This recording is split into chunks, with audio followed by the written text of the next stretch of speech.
എൻ്റെ പേര് ഫാദർ മാത്യു പുന്നത്താൻ തൂന്നൽ എന്നാണ്. ഷാജിയച്ചൻ എന്നാണ് അറിയപ്പെടുക.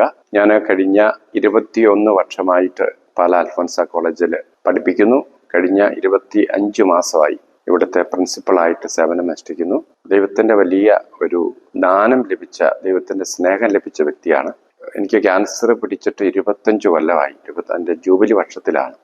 ദൈവം എനിക്ക് തന്ന ഏറ്റവും വലിയ സമ്മാനമായിട്ടാണ് ഞാൻ ക്യാൻസറിനെ പരിഗണിക്കുന്നത്. അതുകൊണ്ട് കൂടുതൽ ആത്മീയമായി വളരാനും കൂടുതൽ ദൈവത്തിന്റെ സ്നേഹം പങ്കുവയ്ക്കാനും സാധിച്ചു. ഏറ്റവും സവിശേഷമായിട്ട് ഒത്തിരി വേദനിക്കുന്നവർക്ക് ആശ്വാസം നൽകാൻ സഹനത്തിലൂടെ കടന്നു പോകുമ്പോൾ അത് മറ്റുള്ളവർക്ക് ഒരു ആശ്വാസമായി തീരും. അതുകൊണ്ട് ഞാൻ ഏറ്റവും കൂടുതൽ ശ്രദ്ധിക്കുന്നത് കോളേജ് അധ്യാപകൻ, പ്രിൻസിപ്പൽ എന്ന നിലയിൽ അതിനോട് കൂടി തന്നെ ഏറ്റവും പ്രത്യേകമായിട്ട് വചനം പ്രസംഗിക്കുക എന്നുള്ളതാണ്. നമ്മുടെ ജീവിതത്തിലൂടെ മറ്റുള്ളവർ ക്രിസ്തുവിന് സാക്ഷിയാണ്. ഞാൻ പലപ്പോഴും ചിന്തിക്കാറുണ്ട്, പറയാറുണ്ട്, ഇത്ര നാൾ ക്രിസ്ത്യാനിയായിട്ട് ഒരാളെയെങ്കിലും ക്രിസ്തുവിലേക്ക് നയിക്കാൻ സാധിച്ചോ? ഇതെന്നെ വേട്ടയാടിയ ഒരു ചോദ്യമാണ്. ചിറ്റാർ എന്ന പള്ളി പണിയുന്ന സമയത്ത്, ഇത് 2018 അപ്പൊ ഞാൻ പള്ളി പണിയാനായിട്ട് ആലോചിച്ചപ്പം തന്നെ എന്റെ മനസ്സിൽ തോന്നി, പള്ളി പണി ഇന്ന് കല്ലറങ്ങാട്ട് പിതാവാണ്. പിതാവ് ഇങ്ങനെ സൂചിപ്പിച്ചു, നമ്മളൊരു പള്ളി പണിയുമ്പോൾ, അത് അഗസ്റ്റിനോസിന്റെ വാക്കാണ്, നമ്മളൊരു പള്ളി പണിയുമ്പോൾ തൊട്ടടുത്ത് പിശാചി കുരിശുപള്ളി പണി. അപ്പൊ എനിക്ക് തോന്നി, പള്ളി പണിയണമെങ്കിൽ നല്ല പൈശാചിക ബന്ധനങ്ങൾ ഉണ്ടാകാം, അതുകൊണ്ട് നല്ല ത്യാഗം ചെയ്യണം. അങ്ങനെ ഞാൻ ചെരിപ്പൂരി. ഇപ്പൊ 4 വർഷം ചെരിപ്പിടാതെ നടന്നു. 2018 മെയ് 5 ഞാൻ ചെരിപ്പൂരി. 2022 ജൂൺ 19 ചെരിപ്പ് ഇട്ടത്. അതുവരെ 4 വർഷം ചെരിപ്പിടാണ്. അപ്പൊ അങ്ങനെയായിട്ട് ബന്ധപ്പെട്ട് ഞാൻ ഒരു അമല ആശുപത്രി പോയ സമയത്ത് ഏകദേശം ഗുരുവായൂർ ഭാഗത്ത് ഒരു ഹോട്ടലിൽ കയറാനിട വന്നു. അപ്പോൾ സ്വാഭാവികമായിട്ട് ചെരുപ്പില്ലാതെയാണ് പോയത്. അവിടെ ചെന്നപ്പോൾ ഞാൻ ഫാൻസി ഷർട്ടുമായിരുന്നു, കാരണം ആശുപത്രി പോകുന്നുണ്ട്. ഈ മനുഷ്യൻ അവിടെ ചെന്നപ്പോൾ എന്നോട് പറഞ്ഞു, കയറാൻ പറ്റുമല്ലോ, കാരണം ഇത് നല്ല ഹോട്ടലാണ്, ചെരുപ്പിടാതെ ഉള്ളവർക്കൊന്നും ഇതും ആശുപത്രി ഇവിടെ കയറാൻ പറ്റില്ല. അപ്പൊ ഞാൻ എൻ്റെ കൂടെയുള്ള സുഹൃത്ത് പറഞ്ഞു, അദ്ദേഹം ഒരു പുരോഹിതനാണ്. പുള്ളി എന്നെ നോക്കിയിട്ട് അദ്ദേഹം പറഞ്ഞു, പച്ച കയറി വരൂ.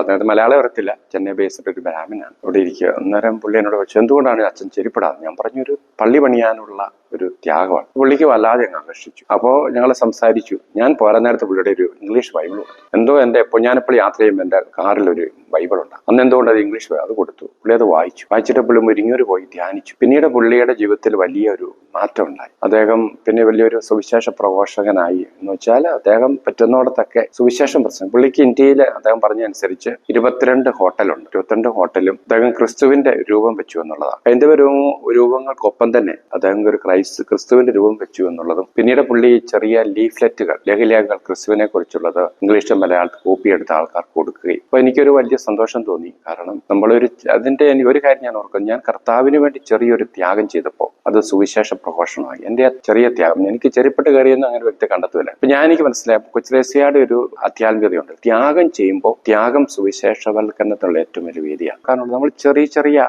ത്യാഗങ്ങൾ ചെയ്യുമ്പോൾ, അത് നല്ല ഉദ്ദേശത്തിന് വേണ്ടി ചെയ്യുമ്പോൾ, പ്രത്യേകിച്ച് ക്രിസ്തുവിന് വേണ്ടി ചെയ്യുമ്പോൾ, ക്രിസ്തുവിന്റെ സഭയ്ക്ക് വേണ്ടി ചെയ്യുമ്പോൾ, അതിലൂടെ ദൈവം വലിയ അത്ഭുതങ്ങൾ പ്രവർത്തിക്കും എന്നുള്ളത് എനിക്ക് മനസ്സിലായി. കാരണം എനിക്ക് അതിനു മുമ്പ് കൊച്ചുരേസ്യ അങ്ങനെയാണ്, കൊച്ചു ത്യാഗം ചെയ്താണ് കൊച്ചുരേസ്യ ആഗോള സഭയുടെ മധ്യസ്ഥയായിട്ട്. 2023 ഞാൻ ഈ കോളേജിന്റെ പ്രിൻസിപ്പളാകുന്നു. ആ സമയത്ത് പള്ളിയിൽ എല്ലാ ദിവസവും കുർബാനയുണ്ട്. ആദ്യത്തെ ദിവസം കുർബാനയുണ്ട്, 2ാമത്തെ ദിവസം ആദ്യവള്ളിയായിരുന്നു കുർബാനയുണ്ട്. അപ്പൊ ഞാൻ ബലി അർപ്പിക്കുന്ന സമയത്ത് എന്റെ മനസ്സിൽ പ്രത്യേകിച്ച് ഞാൻ മാതാവിന്റെ വലിയൊരു ഭക്തനാണ്, ഒരു സ്ത്രീ എന്റെ മനസ്സിൽ ഇങ്ങനെ മന്ത്രിച്ചു, എന്തുകൊണ്ട് എല്ലാ ദിവസവും ഇവിടെ കുർബാന ചൊല്ലിക്കൂടാ? അപ്പൊ അങ്ങനെ ഇവിടെ കുർബാന തുടങ്ങിയതാണ്.